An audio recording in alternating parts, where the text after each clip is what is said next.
कौन है? इतनी रात को दरवाजा कौन खटखटा रहा है?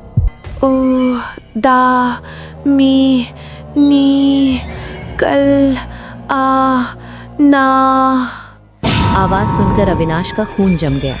ये किसी औरत की आवाज थी, पर इतनी धीमी और खींची हुई जैसे किसी कुएं की गहराई से आ रही हो। तभी बिजली कड़की। कमरे के आईने में अविनाश को अपनी शक्ल नहीं बल्कि उस मरी हुई औरत का चेहरा दिखा। वो उसके ठीक पीछे खड़ी थी। अविनाश को ये बंगला एक दोस्त ने बहुत सस्ते में किराए पर दिलवाया था। दोस्त ने कहा था, थोड़ा पुराना है पर शांति बहुत है। शांति तो थी, पर साथ में एक अजीब सी खामोशी भी थी जो कभी कभी कानों में गूंजती थी। अविनाश पिछले एक हफ्ते से यहाँ रह रहा था और अब तक सब ठीक था, पर आज रात कुछ अलग था। बाहर हवा तेज चल रही थी।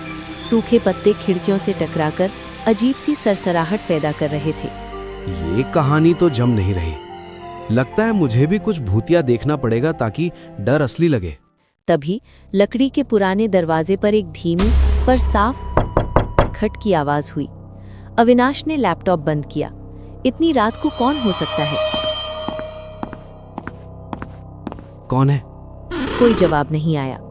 अविनाश ने सोचा शायद हवा का झोंका होगा। वो वापस लैपटॉप की तरफ मुड़ा। इस बार आवाज थोड़ी तेज थी, जैसे कोई अपने नाखूनों से लकड़ी कुरेद रहा हो। कौन है? इतनी रात को दरवाजा कौन खटखटा रहा है? सन्नाटा। अविनाश की रीढ़ में एक ठंडी लहर दौड़ गई। उसने दीवार पर टंगी पुरानी लालटेन उठाई और दरवाजे की तरफ बढ़ा। दरवाजे पर कोई झांकने वाला छेद नहीं था, बस मोटी पुरानी लकड़ी थी। अगर कोई है तो जवाब दो, वरना मैं दरवाजा नहीं खोलूंगा।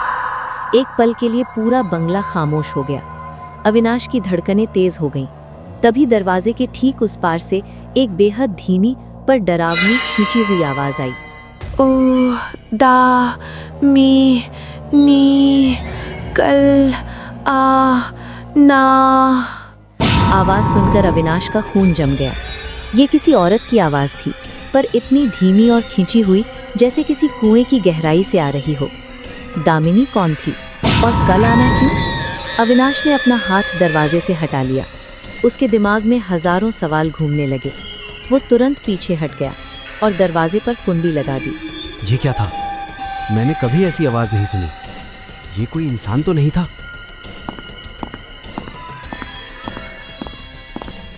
अविनाश अपने बेडरूम में वापस आया। उसने खिड़की के पर्दे हटाकर बाहर झांका। बाहर सिर्फ घने पेड़ और गहरा अंधेरा था। उसे कोई नहीं दिखा। उसने सारी खिड़कियों की कुंडी चेक की, सब बंद थीं। अविनाश ने खुद को ये समझाना चाहा कि ये शायद किसी पड़ोसी की शरारत होगी या हवा का धोखा, पर वो आवाज़ उसके कानों में गूंज रही थी। ओ दामिनी कल आना। इसका मतलब क्या था? क्या कोई दामिनी यहाँ रहती थी या ये कोई संकेत था? आज रात अजीब घटना हुई। मेरे दरवाजे पर एक औरत की आवाज आई जो ओ दामिनी कल आना कह रही थी। मैं डर गया हूँ। इस बंगले में कुछ तो गड़बड़ है।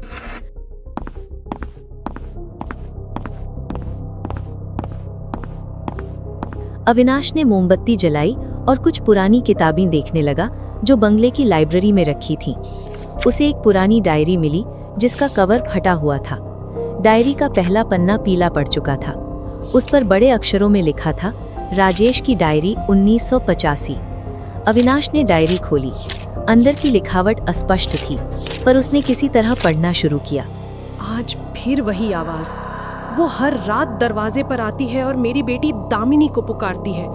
मेरी प्यारी दामिनी। वो चली गई। वो आवाज मुझे पागल कर देगी। अविनाश के हाथ कांपने लगे। ये वही आवाज थी, ये वही बंगला था। इसका मतलब यहाँ पहले भी ऐसा हो चुका था। दामिनी इस बंगले की कोई पिछली किराएदार नहीं थी। वो तो राजेश की बेटी थी और वो चली गई थी। कहाँ चली गई थी? ये आवाज क्यों आती थी? तो ये कोई भूत है या वो राजेश खुद मरा नहीं पर उसकी आत्मा? अविनाश ने डायरी के अगले पन्ने पलटे। अगले कुछ पन्नों पर सिर्फ टूटे फूटे शब्द और कुछ अजीबोगरीब रेखा चित्र थे। जैसे जैसे अविनाश पन्ने पलटता गया, डायरी की लिखावट और भी डरावनी होती गई। कहीं कुआं लिखा था, कहीं अंधेरा, कहीं चिल्लाहट, और बार बार एक ही बात, वो दरवाजे पर आती है। तो ये कोई खेल नहीं है, ये आवाज रोज आती है। और राजेश ने भी इसे सुना। राजेश कहाँ गया? दामिनी कहाँ गई? अविनाश ने महसूस किया कि बंगले की खामोशी अब और गहरी हो गई थी। हर परछाई में उसे कुछ हिलता हुआ महसूस हो रहा था। उसे लगा जैसे बंगले की दीवारों में कोई सांस ले रहा हो। दरवाजे पर फिर से हल्की सी, पर इस बार आवाज इतनी धीमी थी कि अविनाश को लगा कि ये सिर्फ उसका वहम है। पर क्या ये वहम था या वो आवाज सिर्फ इसलिए धीमी थी ताकि अविनाश उसे दोबारा सुने और दरवाजा खोल दे।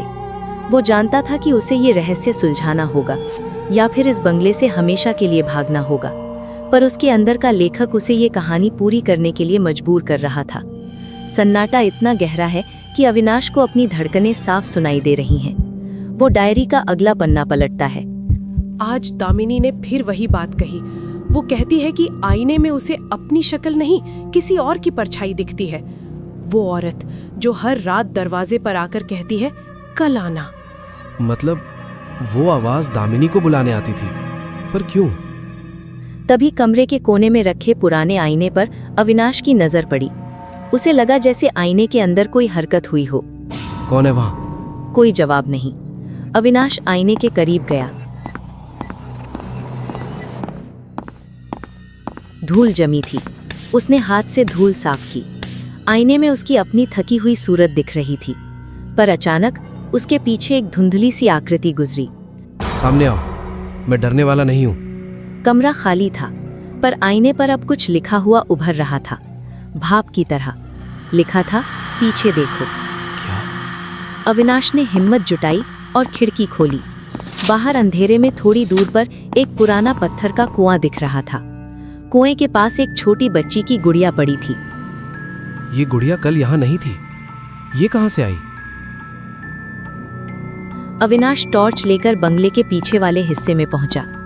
कुएं के पास सड़न जैसी महक आ रही थी। गुड़िया के चिथड़े उड़े हुए थे। कुएं के अंदर से पानी की छप-छप सुनाई दी, जैसे कोई नीचे तैर रहा हो।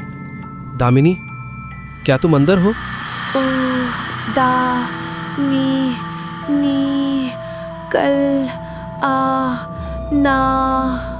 ये आवाज यहाँ से आ रही है, पर दरवाजे पर कौन था? अचानक कुएं की मुंडेर पर एक सफेद हड्डियों जैसा हाथ दिखाई दिया। कोई ऊपर चढ़ने की कोशिश कर रहा था। अविनाश के पैरों तले जमीन खिसक गई। नहीं, ये सच नहीं हो सकता। वो भागकर बंगले के अंदर घुसा और मुख्य दरवाजे को अंदर से ताला लगा दिया। तभी दरवाजे के ठीक बाहर से वही आवाज आई। आज तो आ गई दामिनी, अब कल किसका नंबर है? कौन है तू? दामिनी का क्या किया तूने? राजेश ने मुझे धोखा दिया। उसने कहा था कल आना। मैंने 30 साल इंतजार किया, अब कोई कल नहीं बचा। दरवाजा जोर जोर से हिलने लगा, जैसे बाहर से कोई उसे तोड़ना चाहता हो। अविनाश ने देखा कि दरवाजे के नीचे से काला गंदा पानी अंदर रिस रहा था। मुझसे क्या चाहिए? दरवाजा खोल, मुझे अपनी परछाई वापस चाहिए। अविनाश भागकर ऊपर के कमरे में गया। उसने डायरी का आखिरी पन्ना खोला। वहां खून से लिखा था। वो आवाज मेरी पत्नी की थी। उसने कुएं में कूदकर जान दे दी थी। वो दामिनी को अपने साथ ले गई। अब वो हर उस इंसान को बुलाती है जो इस बंगले में कदम रखता है। मतलब वो दामिनी को नहीं, मुझे बुला रही है।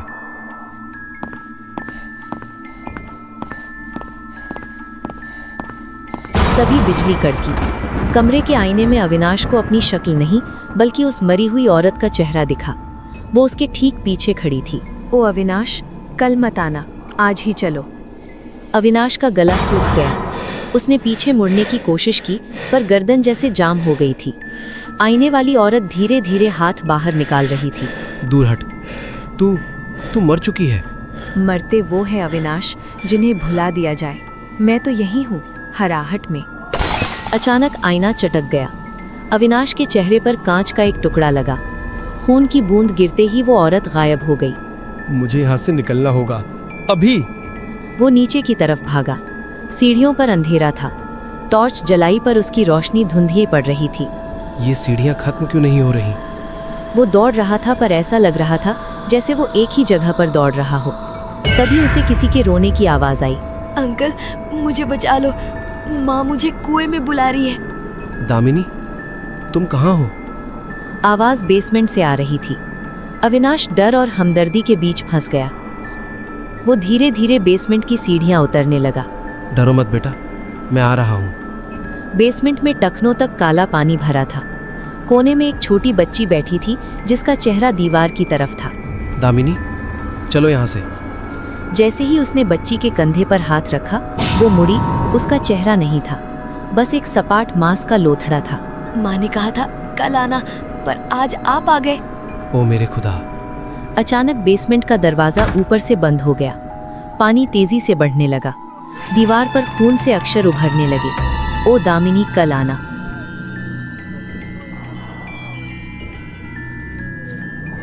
खोलो, कोई है? बचाओ। कल आना अविनाश, कल तक तुम भी हमारी तरह आवाज बन जाओगे। अविनाश को एहसास हुआ कि ये बंगला एक जाल है। राजेश ने डायरी में जो लिखा था वो चेतावनी नहीं, एक बुलावा था। राजेश, तूने मेरे साथ ये क्यों किया? तभी उसे पानी के नीचे कुछ चमकता हुआ दिखा। वो एक चाबी थी, राजेश की अलमारी की चाबी। मौत सामने थी, पर जीने की तड़प ने उसे ताकत दी। अविनाश ने पानी के भीतर एक पुरानी लकड़ी की अलमारी देखी। उसने चाबी लगाई। खट से आवाज हुई। मिल गई, बस एक रास्ता मिल जाए। अलमारी का पिछला हिस्सा खोखला था। वो एक गुप्त सुरंग थी जो सीधे ऊपर लाइब्रेरी में खुलती थी। अविनाश रेंगते हुए बाहर निकला। वो थर थर कांप रहा था। राजेश, तूने ये रास्ता क्यों बनाया था? लाइब्रेरी में वही अलमारी खड़ी थी। उसके अंदर एक पुरानी वसीयत और कुछ तस्वीरें पड़ी थी। अविनाश ने एक तस्वीर उठाई और उसके होश उड़ गए। तस्वीर में राजेश खड़ा था और उसके बगल में जो औरत थी वो वही दामिनी को बुलाने वाली साया नहीं थी। ये औरत तो कोई और है। तो फिर वो कौन है जो बाहर खड़ी है? तस्वीर के पीछे लिखा था, मेरी पहली पत्नी सरिता, जिसे मैंने और मेरी बेटी दामिनी ने इसी बंगले में भूखा मार दिया था। तो गुनहगार राजेश और दामिनी थे, और वो औरत, वो अपना इंतकाम ले रही है। वो इंतकाम नहीं ले रही, वो अपना हिस्सा मांग रही है। अविनाश ने मुड़कर देखा। सामने वही बच्ची खड़ी थी जिसे वो दामिनी समझ रहा था, पर अब उसका चेहरा साफ था। वो बड़ी हो चुकी थी, पर कद में बच्ची जैसी ही थी। तुम दामिनी हो? हाँ, और पिताजी ने तुम्हें यहाँ इसीलिए बुलाया ताकि माँ को एक नई रूह मिल सके। जब तक कोई इस बंगले में कल का इंतजार करेगा, हम जिंदा रहेंगे। तुम लोग राक्षस हो, मुझे यहाँ से जाने दो।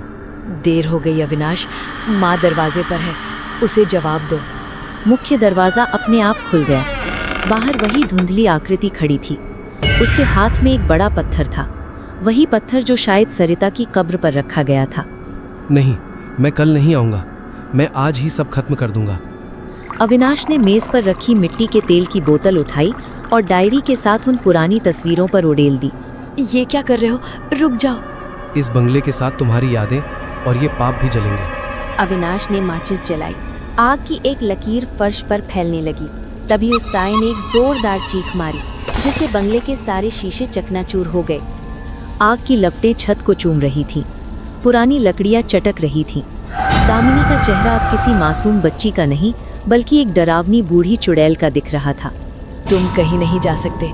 अगर ये बंगला जलेगा तो तुम भी हमारी यादों के साथ यहीं खाक हो जाओगे। तुम्हारी यादें एक बोझ हैं दामिनी, इस नफरत को खत्म होना ही होगा। अचानक बाहर खड़ी वो धुंधली आकृति, सरिता का साया, तेजी से अंदर आई। उसने अविनाश को नहीं, बल्कि अपनी बेटी दामिनी को दबोच लिया। बहुत इंतजार किया दामिनी, अब साथ चलने का वक्त आ गया। नहीं माँ, मुझे छोड़ दो, मुझे अभी और जीना है। तो ये साया दामिनी का पीछा कर रहा था, मेरा नहीं। सरिता का साया दामिनी को खींचते हुए आग के बीच में ले गया।